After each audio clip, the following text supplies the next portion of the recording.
Hi hello नमस्कार, मी प्रतिमा परी and मॉममध्ये तुमचं मनापासून स्वागत करते. तुमचा आजचा दिवस खूप छान आणि मस्त जाऊ दे. तर आता दुपार झाली, दुपारचे 1 वाजलेत. मुलं गेलेले आहे स्कूलला. आज आहे देहूचा बाजार.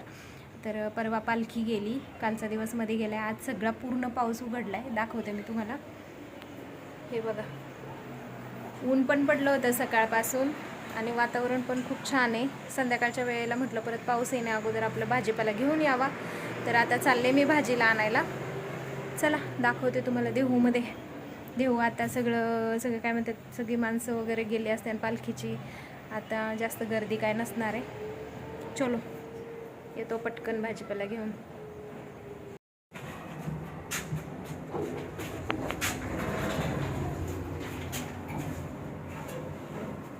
तुम्ही बाहेर किती छान वातावरण झाले. थोडे थोडे ढग आलेत पण पाऊस काही नाही आहे आज आमच्याकडे. मस्त झाले वातावरण. चला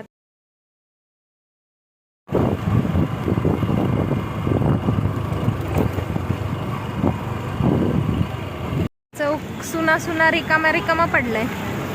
नाही तर किती गर्दी होती परवाच्या दिवशी. हे बघा, आज देहूमध्ये जास्त गर्दी नाहीये. परवा पालखी गेली आहे आणि आज सगळी गर्दी कमी झाली. नाही तर इथं पाय ठेवायला जागा नव्हता. चला आता बाजारात आलोय. आहे का बाजार काय माहिती आज. अय्या हाय का नाही. हाय हाय, थोडं थोडं दिसतोय. आत्ताशी बसायला लागलेत वाटतं. इकडं कपड्यांचं आहे.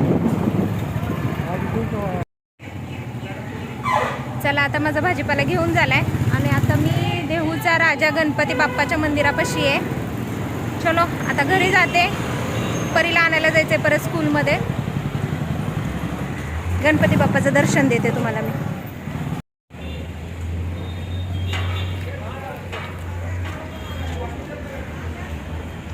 लाईट गेली लिफ्टची. लिफ्ट बंद झाली आता. जनरेटर चालू होईल तेव्हाच. मी आत्ताच आले भाजीला घेऊन आणि आता सगळ्या भाज्या अशा व्यवस्थित वेगवेगळ्या करून ठेवलेल्या आहेत मी.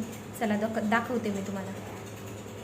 त्या अनेक ठिकाणी भाज्यांचे दर वाढलेले आहेत आणि पावसाळ्यामुळे ना पुरवठासुद्धा कमी होतोय. प्लस काय म्हणतात, त्या हंगामी भाज्या ज्या असतात ना, त्या भाज्या आता सध्या महागच आहेत. त्याच्यामुळे पावसाळ्यात भाज्यांचा वापर थोडा जपूनच करायचा. कारण कडधान्य किंवा बाकीचे जे काही घरामध्ये आपले जे वाळवणीचे पदार्थ असतात त्यांच्यावर जास्त भर द्यायचा पावसाळ्यामध्ये, कारण भाज्या खूप महाग होतात. हे बघू शकताय, सगळ्या भाज्या मी आणलेल्या आहेत. आणि वांगी 20 रुपये पावशेर मला मिळाली. आलं एवढंसं 20 रुपयाचं आलं आहे. थोडंसुद्धा वरती आलं, जास्त देत नाहीत. टोमॅटो एवढूशा अर्धा किलो टोमॅटो, फक्त नाही अर्धा किलो, हां अर्धा किलो टोमॅटो 30 रुपयाची अर्धा किलो टोमॅटो. शिमला मिरची 20 रुपयाची, भेंडी 20 रुपयाची, ती 30 रुपयाची आहे. घेवड्याची शेंग तिकडे बघू शकताय. मिरची 20 रुपयाची आणलेली आहे. केळी 50 रुपयाची आहे. एक बीट मला 10 रुपयाला दिलं आहे. कोबी गड्डा 20 रुपये, फ्लावर गड्डा 20 रुपये. हे एवढे कॉर्न फक्त 30 रुपयाचे आहेत. कॉर्नसुद्धा किती महाग झालेले आहेत. परीला खायचे होते म्हणून घेऊन आले. तिथं गाजर बघू शकताय, गाजर पण 30 रुपयाचे. कढीपत्ता खूप लागतो आणि चांगला असतो रोजच्या जेवणामध्ये म्हणून कढीपत्ता पण आणला आहे. कढीपत्ता 10 रुपयालाच होता. आणि आळू पानं 10 रुपयाची, म्हणजे 10च्या 2 गड्डे घेऊन आले. बटाटे जास्त लागतात कारण टिफिनला पण बटाटा द्यावा लागतो, त्यामुळे 2 किलो आणला आहे. आणि प्लस मला आहे ना आज म्हणजे आता पावभाजी बनवायची. मला बघूया कधी बनवते. पावभाजीची रेसिपी येईलच तुम्हाला. त्यासाठी बीट आणले मी स्पेशली इथं. तर परीला खूप दिवस झाले खायची होती पावभाजी. तर आता ह्या सगळ्या भाज्या व्यवस्थित मी वेगवेगळ्या करून ठेवल्यात. आता फ्रीजमध्ये ना सगळ्या भाज्या व्यवस्थित ठेवून देते. आता फ्रीजमध्ये जेव्हा आपण ह्या सगळ्या भाज्या ठेवतो ना, त्यावेळेस बाजारातून जेव्हा आपण भाज्या घेऊन येतो त्यामध्ये जे काही सडलेले पानं असतील किंवा काही ज्या गोष्टी असतील, म्हणजे भाज्याच थोड्याफार सडलेल्या असते, मिरची असू द्या किंवा एखादी शेंग सडलेली असते किंवा काहीतरी येतच थोडंफार, त्याचा सगळा कचरा बाजूला काढायचा. तिकडे बघू शकताय सुपलीमध्ये मी सगळा कचरा बाजूला काढला आहे. आणि हे सगळं आता फ्रीजमध्ये व्यवस्थित कॅरी बॅगमध्ये, झिपलॉक बॅगमध्ये आता ठेवून देणार आहे हे सगळं व्यवस्थित. कांदे पण एकदाच जास्त घेऊन आले कारण आता पाऊस येतो आहे आणि कांद्यांचे दरसुद्धा वाढलेले आहेत. त्यामुळे कांदे पण घेऊन आले भरपूर, असे भरपूर दिवस जातील आता मला. चला आता हे सगळं ठेवून देते आणि परीला आणायला जाते. तिचं स्कूल सुटलं असेल आता. तर आत्ताच माझं नायकावरून पार्सल रिसीव झालं आहे आणि मी मागवलं आहे फाउंडेशन, कारण फाउंडेशन माझं संपलं होतं.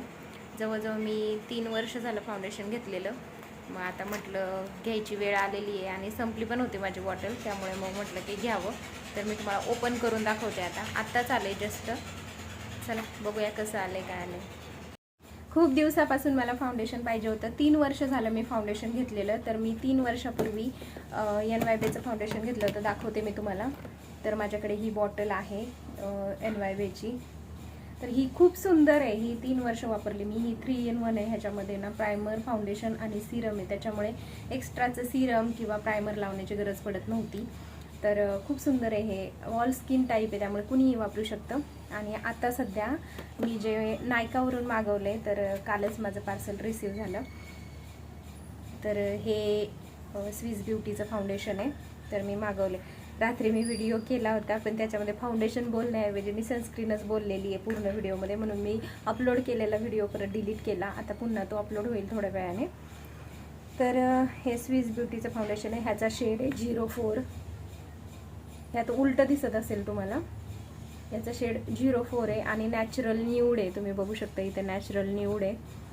परत ह्याच्यामध्ये ना व्हायटमिन C आहे, लाईट वेट आहे, परत वॉटर रेसिस्टंट आहे, नॉन क्रेझिंग आहे आणि ऑल स्किन टाईप आहे, त्याच्यामुळे कोणीही वापरू शकतं, लावू शकतं. तर आता मी तुम्हाला त्यातली बॉटल दाखवते. तर तुम्ही हे बघू शकताय बॉटल किती छान आहे, किती मस्त आहे. तर तुम्ही बघू शकताय ही अशी स्विस ब्युटीची फाउंडेशनची बॉटल आलेली आहे आणि हे मी नायकावरून मागवले. ज्यावेळेस सेल चालू होता ना त्यावेळेस मी हे मागवलेलं आहे. पण व्हिडिओमध्ये दाखवेन म्हटलं, पण ते दाखवायचं राहूनच जात होतं. तर हे खूप लाईट वेट आहे आणि लावल्यासारखं सुद्धा वाटत नाही चेहऱ्यावरती, म्हणजे हेवी असं वाटत नाही. खूप मस्त आहे. तर आता मी ओपन करून दाखवते आणि तुम्हाला लावून पण दाखवणार आहे मी. तर ह्याचा मी आता ना माझ्या हातावरती 1 ड्रॉप घेणार आहे, जास्त नाही, फक्त मी 1 ड्रॉप घेतलाय. तर ह्याच्यामध्ये आपण आहे ना मॉइश्चरायझर सुद्धा मिक्स करून लावू शकतो. तर असं हे आपल्याला मच करायचं आहे आणि त्याच्यानंतरच आपल्या स्किनवरती लावायचं आहे. मी तुम्हाला लावून दाखवते. आता मी एका साईडला लावून दाखवते म्हणजे तुम्हाला समजेल.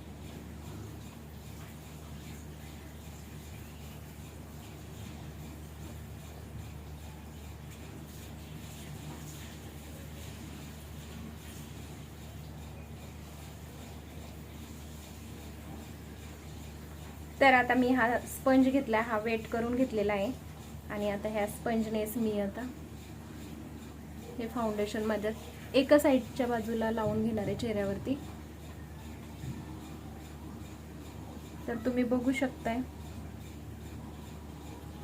लगेच स्किनमध्ये ॲब्झॉर्ब होते.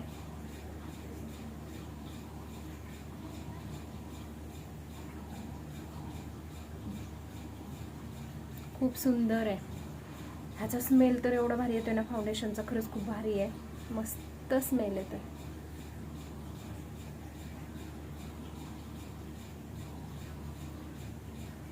तर आता तुम्ही बघू शकता मी एका साईडला लावलेला आहे आणि एका साईडला लावलेलं नाही आहे. लगेच डिफरन्स कळतोय. इकडच्या साईडला मी अजिबात फाउंडेशन लावलेलं नाही आहे आणि इकडच्या साईडला फाउंडेशन लावले तर किती छान स्किन दिसते, ग्लो करते आणि एकदम असा मॅट फिनिश ग्लो आला आहे. त्यामुळे ना असं म्हणजे आपण डेलीसुद्धा यूज करू शकतो. आपल्याला कुठे बाहेर जायचं असेल, एखादा फंक्शन असेल किंवा रोज वापरायचं जरी असेल ना तरीसुद्धा हे खूप कम्फर्टेबल आहे, लाईट वेट आहे, त्याच्यामुळे आपण मस्त दिसू शकतो आणि लावू पण शकतो. तर हे बघू शकता स्किन किती छान दिसते.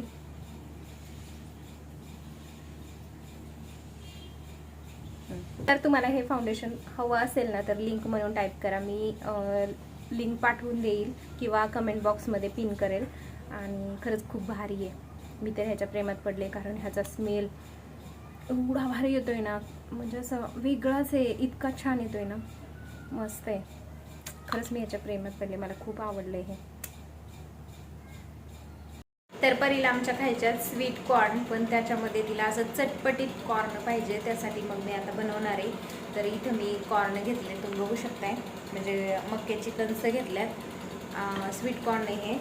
आणि ह्याचे आता मी काय करणार आहे, सगळे दाणे दाणे काढून घेणार आहे आणि तिच्यासाठी चटपटीत असं कॉर्न बनवणार आहे. खरंच खूप छान आणि टेस्टी लागतं. तर मी कॉर्न आणले होते ना, तर ते स्वच्छ धुतले आणि त्याच्यानंतर आता मी असे कापून घेणार आहे त्याला, कारण सोलायचं म्हटलं ना बराच वेळ जाणार ह्याच्यामध्ये. तर असं कापलं ना की व्यवस्थित निघतात त्याचे दाणे दाणे. त्याच्यामुळे अशा प्रकारे मी हे सगळं काढून घेते आहे. आता बघा तुम्ही किती दाणे निघलेले आहेत. तरी पण 3च मी कॉर्न घेतलेत. एक ठेवलं आहे भाजण्यासाठी आणि आता एक कढई ठेवली आहे मी. त्या कढईमध्ये पाणी टाकते आहे, कारण आपल्याला हे कॉर्न थोडेसे फक्त 5 मिनिटं उकळून घ्यायचे. जास्त पण 5 मिनिटं पण खूप होतात. 2-3 मिनटं उकळून घ्यायचे फक्त ते थोडेसे सॉफ्ट झाले पाहिजे. सॉफ्ट तर ते असतातच, पण थोडेसे अजून सॉफ्ट नरम झाले पाहिजे. म्हणून मग मी अशा प्रकारे हे छान असं उकडून घेतलेलं आहे. आणि आता हे सगळे कॉर्न एका ताटामध्ये मी काढून घेते.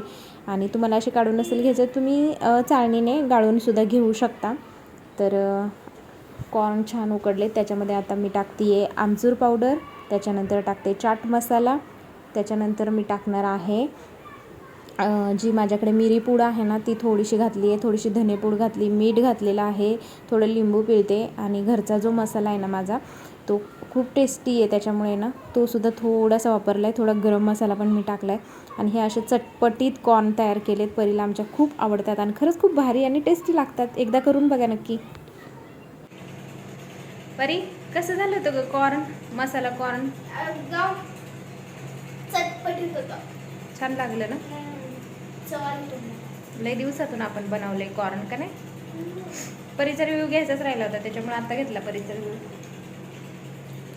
चला आता मस्त चहा ठेवला इथं. संध्याकाळचे वाजलेले आहेत 5 आणि बाहेर वातावरण बघू शकताय, पावसाचं वातावरण झाले. आज तर काय भाजीपाला मी लवकरच घेऊन आली त्यासाठी. या किचनची ही खराब झाली अगो परी जाळी, धुवा लागणार आहे. सुट्टीच्या दिवशी बघू आता, शनिवार रविवारी. बरेच दिवस झाले हे मी पिलो कवर घेऊन आले होते आणि हे कपाटात ठेवले होते, त्याच्यामुळे माझ्या काही लक्षातच राहिलं नाही. मला वाटतं बरेच महिने झाले हे मी घेऊन आलेले आणि कसलंच लक्षात नाही. तर आज कपाटामध्ये कपडे थोडी व्यवस्थित केली, तर म्हटलं आता हे दिसलंय तर आपण लावूया उशीला, म्हणून मग मी घेतले आता लावायला. आणि मी पहिल्यांदाच असे हे उलनचे पिलो कवर आणलेले आहेत आणि खरंच खूप भारी दिसत आहेत उशीला. दाखवते मी तुम्हाला, बघू शकताय किती छान दिसत आहेत. पूर्ण विणलेलं काम आहे त्याच्यावरती आणि खरंच मस्त आहे, खूप छान दिसत आहेत सोप्यावरती टाकल्यानंतर. तर चला आता मला ना ब्लिंकिटवरून काही गोष्टी मागवायच्यात, तर त्या मी मागवते